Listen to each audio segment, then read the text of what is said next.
This is part 34 of our Minish Cap walkthrough, and we'll be doing the first part of the 4th dungeon of the game, the Temple of Droplets. And I really do like this dungeon. I'm not really sure where it ranks on my dungeons in this game, but it's pretty high, and just I love the theme. You can kind of hear that, like the X-Files. Definitely. A little bit of X-Files in it, but just... I love the fact that Eslo said, be careful not to fall, and you walked right off the ledge. You know, I'm not going to lie, I was trying to talk to start off this video, because I was hoping you just forget about it. I'm not going to let that slide. Like, you had these things, you're like, I don't care how much he talks, I'm going to mention that. I will interrupt at some point. It's going to be like 3 minutes later, and you'll be like, oh, by the way, in the very first part, you know when you felt the ice? But I'm absolutely with you. This dungeon is pretty high on my list as well. I love this theme. It's one of my favorites in the game. I don't know. It's not a bad theme. I'm not exactly sure how I feel about it. Like the whole X-Files thing. Yeah. I just feel like they kind of copied off that a little bit. It's kind of the same general. Yeah, it sounds so like it, but I mean, it does fit the dungeon very well. And you know, like, we're not always a big fan of water and ice related dungeons and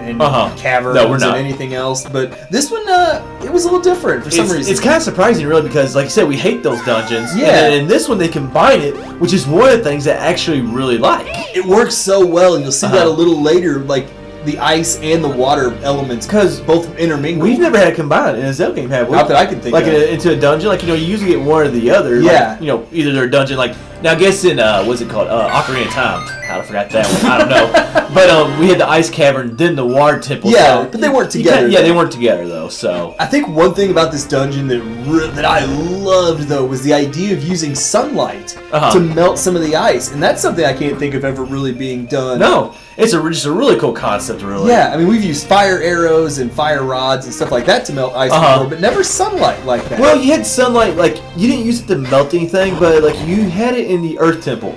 Yeah, you had the Earth Temple, with the mirror, like, with the mirrors. Yeah, I can't even remember if you had that in the Spirit Temple. Yeah, Spirit Temple. Remember, like, you blew those walls that have sunlight? So, yeah, the sunlight concept has been used, but not to melt ice that I can think of. Yeah.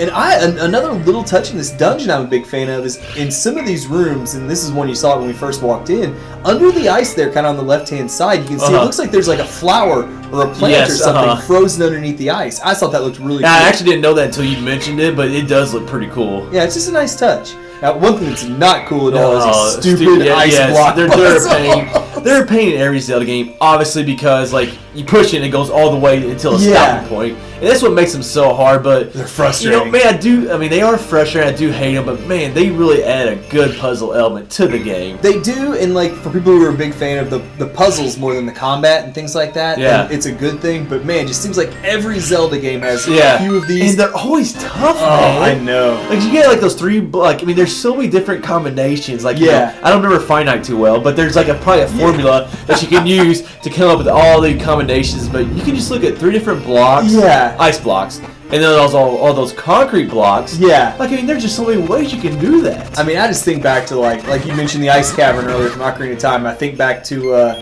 the Snow Peak Mansion. Is that what it's called? Snow Peak Ruins. Ruins. Yeah. Snowhead Temple, Majora's Mask, Snow Peak Ruins. In Twilight Princess. And just hated those ice puzzles and the Majora's Mask ones, one in, I don't remember the one I don't remember one very well in Majora's Mask. I don't remember it being a tough one, but I remember that one in Snow Peak Ruins and Twilight Princess. Oh my gosh. You had to do it twice, remember? Yeah. The first time was very easy, and then the second time, she actually had to push a block around a block. My lord. Now, another neat little thing about this dungeon is how early you get the big key. Yeah, it's really shocking, kind of. And I don't know, like, we get early, I can't think, we got early, the Ice Ruins. Yes. And Link Between Worlds, we also get there early, but we don't usually get the big key that early. I don't know, I just kind of think, why? Why was it necessary?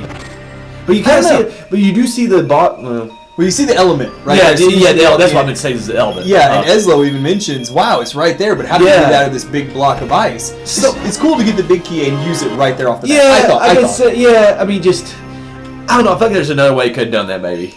That's true. I just don't I like things to be in order, in routine, okay? Like dungeon map, compass. Like, if I open a compass, I just want to put it back. Go get the dungeon map, and then come back and get the compass. But, no, like, I don't know, I just didn't care for the big key that early, I guess. Now here's where we start getting though into the areas where we talked about the ice and the water mixed together. This creates I think it's a really cool visual. And it just adds another element to the dungeon. I just like these waterfalls. Like, you could ask yourself where they come from, but you gotta remember that we're a Minish right now, so these could just be like little tiny trickle of water or something. It's like we turn on our faucet just to keep the pipes from freezing right exactly, now. Just that little trickle, that could be all it is. Exactly, but like it's cold here right now. Now this water, it's freezing. It's like negative temperatures, but like, which is perfect for doing this dungeon. It's appropriate. Because I remember one time we did like Snow Peak during summer, and we're like, this doesn't feel we right can just at all. not get into this dungeon whatsoever. No. Tell you what I can get into though. I love falling down that giant waterfall. Such a cool, just a cool image. I mean, that thing is humongous. Yeah.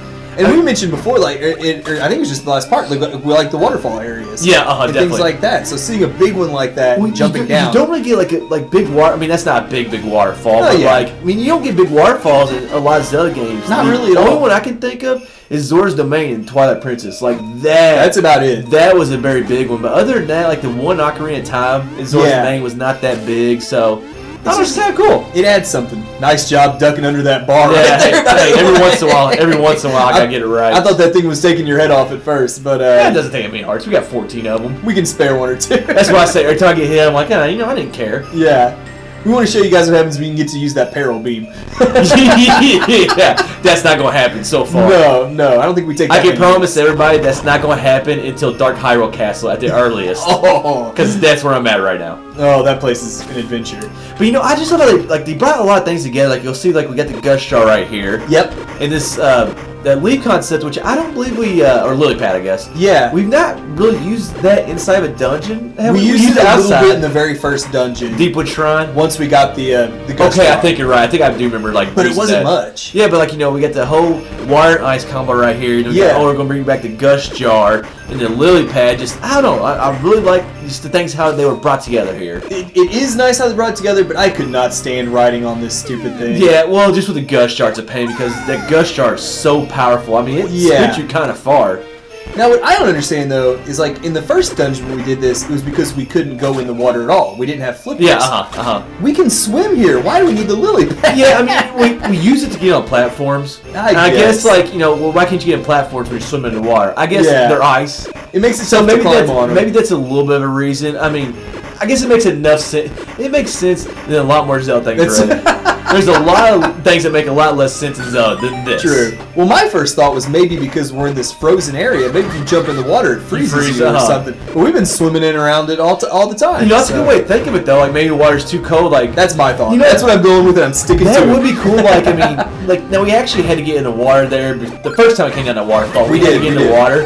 But, like, that would be cool, like, spend time in that water if it took some of your hearts down a little bit. Exactly. It would make the lily pad seem like hypothermia. It would make the lily pad seem more necessary. Now, I thought it was a little weird to run into a matter pillar in here, because we associate them with, like, caves and underground areas. I think we got one with Fortress of the Winds and maybe Deepwood Shrine. Maybe too. I'm not positive as well. on that Yeah. So it was weird to run into one and fight it, but now that we've killed him and got the compass, this will wrap up part 34 of Minish Cap.